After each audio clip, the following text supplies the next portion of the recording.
Well, Asa, we all hate Apple for not making it easier to put a GIF in iMovie. But I digress. I'll just record my screen.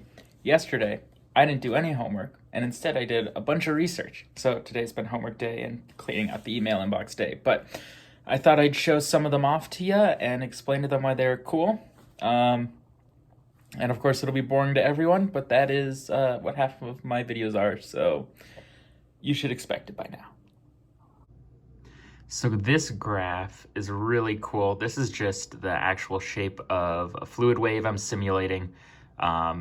In the z-axis, it's exaggerated, but this is just a wave on the fluid bath. If you remember way back when I did videos of like actual silicone tests,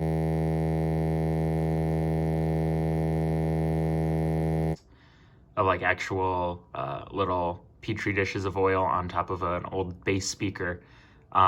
This is simulating what the fluid looked like on the surface over time as the speaker vibrated. And you can see it kind of has this like up and down motion where the inside peak goes up and then down and then up and then down. And that's actually in time with the speaker. This is the contour map for that exact same experiment. And you really can't tell much from it, but it definitely looks cool. You can kind of see some weird effects here, but it's more apparent, or the second half of this experiment. So this has a well of a circle centered at 100, 100, and it goes 50, has a radius of 50. So here is about where you have a barrier, where on this side of it, it's deep oil, and over here it's shallow oil, and you can kind of see these effects in the contour lines. They showed a lot better than the 3D graph ever did, but it's very cool and kind of prominent. And of course, I also did a cutaway graph. This is like a 2D cross section of that 3D wave, which I think does just a very good job of showing kind of what's going on. Do I understand it completely? No. Like, I don't know why there seems to be that one large lump that still almost has like the surface, like there's a oscillating wave laid over it, but that bump is still there. This simulation is only about like half a second, maybe a third of a second long. So in reality, the wave doesn't get too much time to evolve. It's just slowed way down so that way we can actually observe it.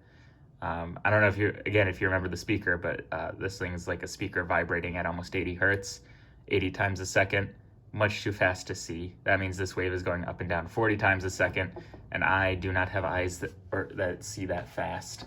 The other cool thing is that while that last one kind of decayed over time and got smaller, and this one, I've actually turned up the speaker amplitude, or essentially the volume on it, higher than what's called the Faraday amplitude, essentially meaning that the surface is no longer stable and it wants to wave. And you can see that in that this peak doesn't get smaller and in fact keeps growing, which is super cool. And all of this stuff is like we see in real experiments. So I'm super excited. There's no droplet yet on this surface. This is just like I started with a peak. But the next steps are adding a droplet and seeing how this interacts with the droplet and how the droplet affects the wave, and seeing if I can get it to run faster and faster to the point it becomes reasonable to simulate many, many tests. Anyway, so I think it's kind of a big deal. The mathematics behind it is taken from an academic paper, so I don't want to go out there and say like, hey, this is my thing, but I am simulating it using a different method. They used a kind of like Taylor series. They did a summation of sine waves to approximate it. I'm doing like discrete points to approximate it.